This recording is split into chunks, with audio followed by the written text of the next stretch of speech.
habla el escritor norteamericano Kenneth Turner en un libro que afortunadamente lo veo en muchas librerías, México Bárbaro.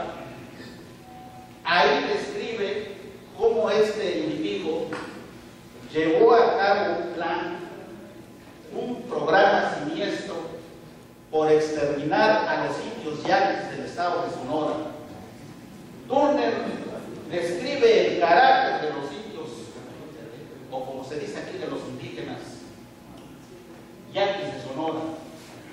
Una comunidad realmente ejemplar, ordenada, que nunca permitió el dominio de los conquistadores, que nunca permitió que estos ingratos invasores blancos interfirieran en las planicies ocupadas por los indios yaquis. Y por esas características indómitas, por esas características se llevó a cabo ese programa de exterminio. Porque si bien oficialmente Porfirio Díaz vivió bajo un régimen formalmente, aparentemente, convencionalmente, de respeto a los derechos humanos, porque la propaganda engaña, como han dicho aquí varios oradores, en la realidad, en ese análisis que hace Kenneth Turner, se pone de manifiesto la perversidad de la maldad. Los sacaban de su terruño, de su medio, desde Sonora, para llevárselos hasta Yucatán, a martirizarlos y casi a la muerte segura, porque ahí, bajo un régimen de trabajos forzados, los indios yaquis del estado de Sonora fallecían a los 6, a los 8 meses de trabajos forzados, que claro, desde luego ellos, oficialmente estos no eran trabajos forzados, pero estos eran peones, estos eran trabajadores contratados a sueldo de los hacendados que explotaban el ingenio. Las policías de Porfirio Díaz, principalmente una siniestra policía rural, junto con el ejército mexicano, se encargaron de custodiar y asegurar el traslado de los indios yaquis de Sonora hasta Yucatán. Simplemente en el camino, como consecuencia de ese desarraigo, morían porque tenían que llevárselos con toda la familia, con los hijos, con las hijas, con los ancianos. Morían muchos en el camino. Esto prueba que se trató de un programa de exterminio, como cualquier otro programa de exterminio de los que nosotros tenemos memoria. Y ahí sucumbía en ese tiempo que yo ya mencioné. Kenneth Turner describe el caso de Valle Nacional, Oaxaca. Una cosa terrible. Valle Nacional lo describe como un valle donde pasa el río Papaloapan, encerrado en grandes montañas llenas de una vegetación veraz. En aquella época, como quieras, ahí estaban los hacendados productores del tabaco, y ahí se llevaron también a miles de estos compatriotas mexicanos del estado de Sonora, y ahí se cumplieron más rápidamente. A los pocos meses, pocos eran los que se salvaron de ese infierno. Ahora, oficialmente de esto, Porfirio Díaz nunca informó nada de estadísticas, pero en el libro de Kenneth Turner se describe una investigación brillante, porque este personaje valiente e inteligente se trasladó al lugar de los hechos y tuvo el talento suficiente para averiguar, para preguntar, para informarse, y llegó incluso hasta convivir con estas gentes y las interrogó. Viene esto a cuento por los gravísimos problemas que en contra de las comunidades indígenas sigue cometiendo el régimen. Este régimen no es más que la continuación de este gobierno que encabezó Porfirio Díaz aquí en México.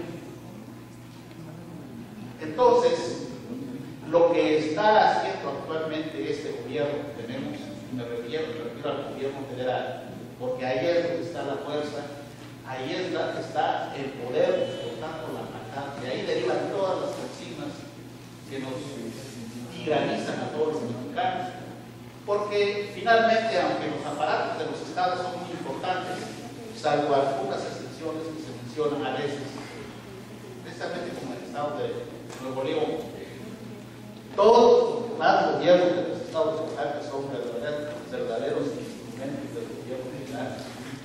Pero es por esa disparidad del poder porque la federación ha ganado prácticamente todo el poder, desde el cual está el poder económico y el poder político. A eso se debe que los gobiernos de los estados sean tan débiles, no se diga de los municipios.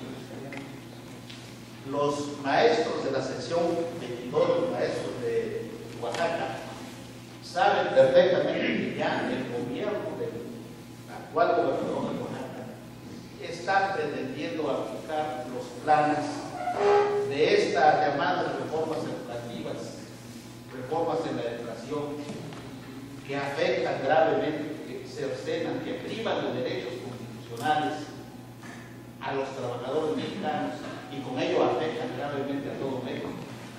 El gobierno de Oaxaca ya está aplicando estos programas, pero quienes conocen de la exactitud de cómo debe ser aplicada una legislación, nos percatamos inmediatamente de que estos bárbaros que están aplicando ya estas disposiciones lo están haciendo de una manera totalmente ilegal, anticonstitucional, porque como en Oaxaca, como sabemos, está pulverizado el poder de los municipios, en un estado muy poco carente de recursos económicos, el poder del Estado, el municipio forma parte del Estado, pero ese poder, como digo, está concentrado por la federación, ese monstruo que nos arrebata a todos. Y el municipio débil, son 571 municipios en el estado de Oaxaca, 500 entidades, sin exagerar, entidades paupérrimas. Si nosotros visitamos los municipios de Oaxaca, en general no tienen ni sillas, ni sillones, ni los muebles necesarios para poder desenvolverse. Las escuelas están igual. No hay personal municipal, no hay peritos, no hay personas especializadas que requieren la implementación de una legislación sobre materias tan delicadas y complicadas como son las educativas.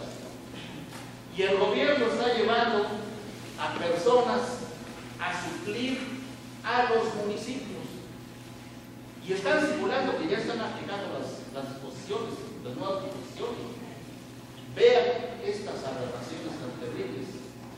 Yo entiendo que los maestros no tienen medios para hacer frente a estas situaciones, cuya acción y poder proviene de alguien que sí tiene poder económico y el poder político, que es la federación.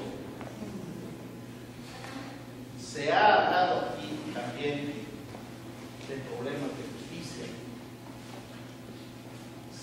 El presidente de México hace unas horas también se acaba de referir a la implementación en todo México de los llamados juicios orales, de un nuevo sistema de justicia, conforme al cual quienes lo han publicitado, quienes lo han implantado, nunca han publicado ningún documento que explique por qué razones se viene a implantar un nuevo sistema de justicia en México. Simplemente se limitan a perorar de que es un sistema de justicia nuevo, una tremenda mentira. Los juicios orales no son ningún sistema de justicia nuevo. Es un sistema sumamente antiguo que nació en la Edad Media en Inglaterra. Y ese sistema los ingleses lo maduraron, lo mejoraron, lo perfeccionaron, pero que corresponde a la idiosincrasia inglesa. Como sabemos, Inglaterra, el Reino Unido, es una monarquía y ha modelado la mentalidad y el carácter de los ingleses, de manera tal que el inglés medio, tiene la fama de ser una persona muy ordenada, muy obediente, un modelo de súbdito al monarca. En México, por razones históricas, por la invasión que nosotros sufrimos por la colonización española, pues ese fue un golpe que nos causó un trauma del cual no nos quitamos. Yo creo que no nos vamos a quitar nunca. Por eso es que tenemos el espíritu de ser contestatarios, de estar no de acuerdo con las injusticias, contrario a las injusticias. El movimiento de independencia del padre de la patria, de don Miguel Hidalgo, fue precisamente un rebelarse en contra de esta situación. Por eso que el padre de la patria dijo: habrá que ir a matar a Argentinos. El movimiento de reforma que encabezó Benito Juárez fue igual, un momento de reivindicación nacional. Siguiendo hablando de justicia, tenemos un poder judicial que no sirve a los intereses de México. Hay un concepto clave en nuestro sistema jurídico y político. Ese concepto es el concepto nación, al cual concurren todos los mexicanos históricamente, sean de la federación, sean de los estados, sean de los municipios, sean de los sindicatos, de los campesinos, de los empresarios, y todos formamos esa nación. Pero la Suprema Corte ha dicho: no, señores, así, por ejemplo, la prueba del amparo que interpusieron los sindicalistas electricistas, la Suprema Corte dice: tú no tienes legitimación porque tú no eres representante de la nación. El único representante de la nación es la federación, es decir, el poder federal. La federación somos todos los mexicanos. Y la Suprema Corte ha corrompido esos conceptos, como ese concepto ha corrompido prácticamente todos los conceptos básicos que integran, que conforman una república decente, una república democrática, una república verdaderamente representativa. Hace unas horas la Suprema Corte dice: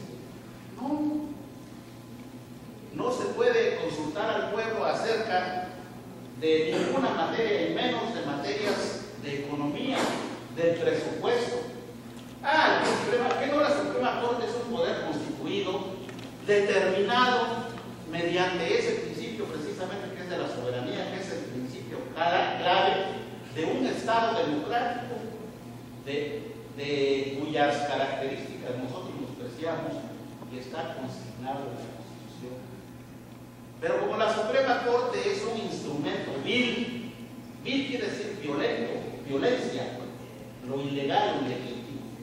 La Suprema Corte es un instrumento vil